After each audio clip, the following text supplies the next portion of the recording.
Hello everyone, कैसे हो आप सब। तो मेरा व्लॉग शुरू हो रहा है ज़ूडियो शोरूम से। यहाँ हमारे सिटी में तो ज़ूडियो ओपन हो ही चुका है, 4-5 महीने हो गए। तो प्रिशा को कुछ फ्लैट फुटवेयर लेने थे, मतलब कंफर्टेबल वाले। हमने सोचा चलो चलते हैं, ऐसे भी मौसम इतना सुहाना हो रखा है गुजरात में, तो बारिश तो सभी जगह लगी हुई होगी ना, आपके यहाँ पे भी। तो मैंने यहाँ पे ना ये एक स्लीपर दिख गए मुझे ना, तो मुझे भी कुछ ऐसे कंफर्टेबल स्लीपर चाहिए थे, क्योंकि जब मैं रील बनाती हूँ तो मुझे हील पहननी पड़ती है कई बार साड़ी पे, और फिर इतना पाँव दुख जाता है यार। मेरे एक पाँव में बहुत दर्द रहने लगा है, आपको पता है ना कितने साल से दर्द होता है। मुझे समझ में नहीं आ रहा ये किस चीज़ का दर्द है। फाइनली मैं सोच रही हूँ जाके MRI वगैरह करवा लूँ, क्योंकि MRI डॉक्टर ने बताई हुई है, तो एक बार करवा लेती हूँ। प्रिशा को ना मैं चॉइस कर करके दे रही थी, क्योंकि ये ना कहीं भी जाए इसको मेरी चॉइस के बिना इसका काम नहीं चलता। मतलब होता है ये मदर डॉटर्स का, या फिर कोई भी बच्चे और माँ का ये बॉन्ड होता है। मतलब बच्चों को ना जब तक माँ अपने हाथ से निकाल के ना दे, वो कंफ्यूज होते रहते हैं। तो इसका भी ऐसा ही है कुछ, जब भी ये शॉपिंग करने जाती है ना, इतनी कंफ्यूज से रहती है। अगर मैं इसे चॉइस करके ना दूँ तो ये इसकी शॉपिंग कंप्लीट नहीं होती। मेरे व्लॉग्स बहुत रेगुलर हैं, मुझे पता है कुछ मेरे प्यारे प्यारे सब्सक्राइबर्स मुझे व्हाट्सअप पे मैसेज कर रहे हैं, फेसबुक पे मैसेज कर रहे हैं, इंस्टाग्राम पे मैसेज कर रहे हैं, दीदी we are waiting for your vlogs. Seriously guys, love you so very much. आपका इतना प्यार देख के ही मैं थोड़ा बहुत भी काम करती हूँ। यहाँ काफ़ी अच्छे स्पोर्ट शूज़ भी थे, ज़ूडियो में काफ़ी अच्छा स्टफ़ मिल जाता है। जो लोग ये सोच रहे हैं ना, अगर उनके सिटी में ज़ूडियो स्टोर है और वो सोच रहे हैं कि यार सस्ता है तो अच्छा नहीं होगा, तो मैं आपकी गलतफहमी दूर कर दूं। मुझे 1 साल हो गया, 1 साल होने वाला है। लास्ट ईयर अगस्त में फ़र्स्ट टाइम मैं अहमदाबाद के ज़ूडियो में गई थी, तब से अब तक मुझे कोई कंप्लेंट नहीं मिली है यहाँ की चीज़ों में। बहुत ही बेस्ट क्वालिटी चीज़ें और बहुत अफोर्डेबल प्राइस पर मिलती है।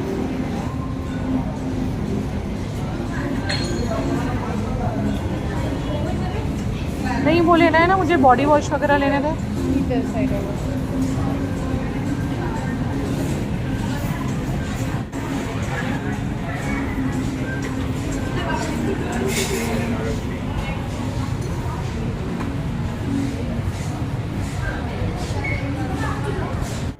बात हो यहाँ के बॉडी लोशंस की या बॉडी वॉशेस की, सब चीज़ें इतनी अफोर्डेबल। और यहाँ की एक चीज़ जिस पे मेरा दिल हमेशा से आया हुआ है, वो है ज़ूडियो के नेल प्रिंट्स। यहाँ के जो नेल पॉलिशेस हैं गाइज़, वो इतने ज़्यादा अच्छे और इतने ब्यूटीफुल कलर्स में अवेलेबल हैं कि अगर आप देखोगे तो देखते रह जाओगे। 49 रुपीज़ से यहाँ प्राइस स्टार्ट होता है नेल प्रिंट्स का। और मैं क्या बोलूँ। और ये ना कुर्ती मुझे बहुत पसंद आई थी, येलो वाली। मैं चाहती थी प्रिशा ले ले, बट इसने नहीं ली है। मैंने अपने लिए कोई शॉपिंग आज वैसे खास करी नहीं, बस स्लीपर ली थी। प्रिशा को कुर्तीज़ क्यों चाहिए होती हैं, कॉलेज जाती है तो इसलिए कॉलेज में वो 1 पीस या मिडी वगैरह से ज़्यादा प्रेफर करती है कुर्ती और जीन्स। और वही लड़कियों पे अच्छा भी लगता है और सोबर भी लगता है ना। और आजकल इसका जो इसने स्टार्ट किया ना, डाइटिंग वगैरह, थोड़ा बहुत एक्सरसाइजिंग, वॉकिंग, वो सब इसका चालू है, चल रहा है। तो इसको मैं चॉइस करवा रही थी। भाई लड़कियों को चॉइस करवाना बड़ा मुश्किल का काम है, लड़कियों को जल्दी से चॉइस नहीं करवा पाते हैं। आज इसने तो अपने पापा की पॉकेट खाली कर देनी है, मुझे ऐसा लग रहा है, क्योंकि बहुत सारी शॉपिंग करने वाली है ये। पता नहीं देखो क्या क्या लेती है, जो इसको पसंद आएगा ट्राई करके देखेगी। एक ही कुर्ती मुझे बहुत पसंद आई। पता है मार्केट में जो प्राइस चीज़ों का होता है ना, उससे ऑलमोस्ट 50% कम कर दो, मतलब 50% पे अवेलेबल होता है ज़ूडियो में। और ज़ूडियो इतना फेमस हो गया है कि हमारे सिटी में तो लोगों ने ना पैंटलून जाना छोड़ दिया। मतलब पैंटलून का बैंड बज गया, सच्ची में सबका बैंड बजा दिया। इस एक चीज़ ने सबका बैंड बजा दिया है सच में। और क्लोथिंग भी अच्छी है, फुटवेयर भी अच्छा है, हर चीज़ यहाँ की बेस्ट है। भाई किस किस ने मुझे फेसबुक पे फॉलो किया है यार, वहाँ फॉलोअर हो जाएंगे ना फिर सब डालना शुरू करूँगी मैं। अभी फॉलोअर कम है तो मन सा नहीं करता।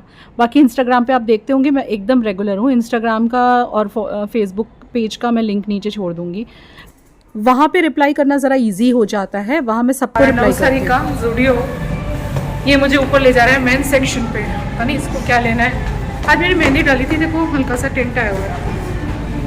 इसके बाद हम लोग आ गए थे मेन सेक्शन पे, क्योंकि अभी को कुछ अपने लिए लेना था। अभी क्या है, ये रोज़ ट्यूशन जाता है और अब तो my boy is big now, he is 14 years मतलब पूरा 14 ईयर्स का हो चुका है। तो अब उसको थोड़ा सा ना चूज़ी भी हो गया है, मतलब हर चीज़ नहीं पहनता। पहले तो कैसा, जब बच्चे छोटे होते हैं हम कुछ भी कलर खरीद के दे दें चुपचाप पहन लेते हैं। अब ऐसा नहीं है, अब तो बच्चा अपनी चॉइस करता है। और क्या होता है पता है, इतने बॉयज़ को डे टू डे लाइफ के कपड़े बहुत चाहिए होते हैं, क्योंकि रफ़ एंड टफ़ पहनते हैं ये लोग, खेलते हैं कूदते हैं पहन के, ट्यूशन जाते हैं रोज़। तो फिर बहुत सारा स्टफ़ चाहिए होता है। अब अगर पैंटालून से शॉपिंग करेंगे तो बजट कहाँ ही जाएगा।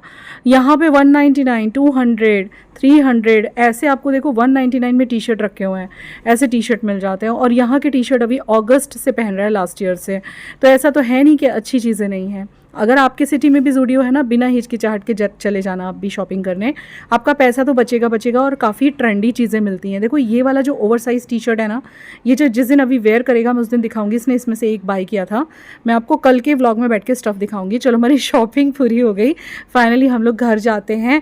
और मुझे इन लोगों के लिए बनाना है वो, आज इनका व्रत है, विवेक का और प्रिशा का, ट्यूसडे का व्रत करते हैं ना ये लोग। तो हमने पहले तो ये फ्रूट डिश खिलाई इन लोगों को, और हमने भी खाई, मैंने और रवि ने। और इसके बाद घर जाके मैं साबूदाने भिगो के आई थी। देखो मैं दिखाती हूँ आपको, मैं ना साबूदाना भिगो के आई थी। और ये आलू उबाले हैं मैंने साबूदाने की खिचड़ी के लिए। तो अब मैं बनाऊंगी इन लोगों के लिए साबूदाना। ये मैं भिगो के गई थी, और इसको ना 2-3 घंटा भिगोना पड़ता है, तो खिचड़ी बहुत अच्छी बनती है। और इसमें उबले आलू डलते हैं, महाराष्ट्रन स्टाइल में अलग होता है। मैं अलग तरह से बना रही हूँ। मैंने हरी मिर्ची काट ली, आलू उबाल के इनको फोड़ लिया, और पानी पूरा सोख हो गया तो पानी निचोड़ने की ज़रूरत नहीं पड़ी, और धनिया काट लिया। चलो अब मैं दिखाती हूँ मैं कैसे बनाती हूँ। तो ये देसी घी में बनता है, देसी घी में बनाओगे तो ही अच्छा लगेगा। और जनरली जितना देसी घी आप नॉर्मल यूज़ करते हो, कोई सब्जी तड़का लगाने या दाल तड़का लगाने, उससे कहीं ज़्यादा इसमें पड़ता है। ये तो मैंने जितना डब्बे में था डाल दिया, अभी मैं और निकाल के थोड़ा बहुत डालूंगी ऊपर से जब मेरी खिचड़ी बनने वाली होगी। तो साबूदाने की खिचड़ी एक बहुत अच्छा ऑप्शन है व्रत में खाने के लिए। मेरी रेसिपी मैं शेयर कर रही हूँ आज। तो जब ये घी गर्म हो जाएगा ना, तो इसमें मैं थोड़ा हींग नहीं पड़ेगा, इसमें सिर्फ जीरा डालूंगी मैं, क्योंकि हींग नहीं डालते ना व्रत के खाने में, जहाँ तक मुझे पता है। मैंने एक बार डाल दिया था, सब्सक्राइबर्स ने मुझे ना बोला था। तो चलो अब मैं आपको दिखाती हूँ मैं कैसे बना रही हूँ। तो देसी घी के गर्म होने के बाद इसमें मैं डालूंगी जीरा। जीरा इसके अंदर बहुत अच्छा लगता है डला हुआ। मैं जब छोटी सी थी ना, मम्मी इस तरह से बना के मुझे खिलाती थी जब मेरा व्रत होता था। कुछ लोग ना महाराष्ट्रियन स्टाइल में बनाते हैं, तो उसमें मूंगफली दाने का वो चूरा डालते हैं पीस के, बट मुझे नहीं पसंद। आप अलग से मूंगफली दाने फ्राई करके खिचड़ी में ऊपर से डालो, बहुत अच्छे लगते हैं। मैं भी ऐसे ही करूँगी। तो इसमें मैंने ज़ीरा डाल दिया। ज़ीरा डालने के बाद इसके अंदर डायरेक्टली डालनी है जो कटी हुई हरी मिर्चियाँ हैं, और कुछ लोग तो हरी मिर्ची के साथ ब्लैक पेपर भी डालते हैं। ब्लैक पेपर तो व्रत में चलता है, और सेंधा नमक पड़ता है इसमें, तो मैं सेंधा नमक डालने वाली हूँ।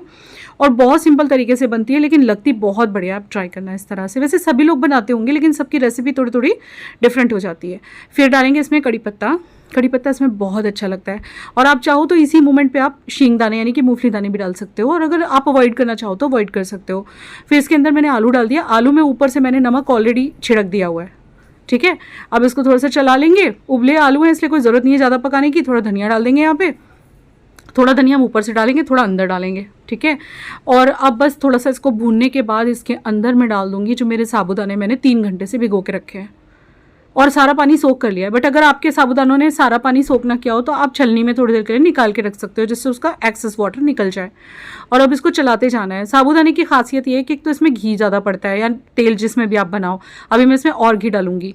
और एक ना इसको अभी खुरच के ना सेका जाएगा, रोस्ट किया जाएगा, मतलब कढ़ाई में इसको खूब देर तक इसको चलाया जाएगा, कम से कम 15 से 20 मिनट तक, तेज़ गैस पे। मीडियम आंच कर लो, बीच में तेज़ कर लो, ऐसे। फिर ना ये चिपचिपा होना शुरू हो जाएगा। जब ये चिपचिपा होना शुरू हो जाए ना, तब समझ जाओ कि साबूदाने की खिचड़ी जो है वो तैयार होने लगी है। और जैसे जैसे ये कढ़ाई में नीचे चिपकता जाए, इसको खुरचते रहो। ये 15-20 मिनट पकाने के बाद जो टेस्ट देता है ना, क्या ही बोलूँ। आप इसमें नींबू का जूस भी डाल सकते हो, और ऊपर से जैसे मैंने बोला मूंगफली दानों को फ्राई करके डाल सकते हो। चूरा मैं अवॉइड करती हूँ मूंगफली दाने का, क्योंकि वो हैवी हो जाता है, वो पेट के ऊपर बहुत हैवी हो जाता है अगर आप चूरा, क्योंकि वो ज़्यादा पड़ जाता है। मेरी सास जब बनाते थे ना तो चूरा डाल के बनाते थे मूंगफली दाने का, बट मुझे ऐसे नहीं पसंद। और विवेक को जब से मैंने ये खिलाया तो इनको अच्छा लगता है। तो आज मुझे मम्मी की याद आ गई, भाई मायका याद आ गया मुझे आज। ये साबूदाने की खिचड़ी बनाते बनाते माँ बाप की बहुत याद आई, क्योंकि जब मैं छोटू सी थी ना, तो जब भी मैं व्रत रखती थी, जैसे मैं जब 9th-10th में थी, मुझे याद है मैं व्रत करती थी ना माता जी के नवरात्रे। पहले मैं करती थी, सारे नवरात्रे करती थी, अब नहीं करे जाते मुझसे, बट करती थी मैं।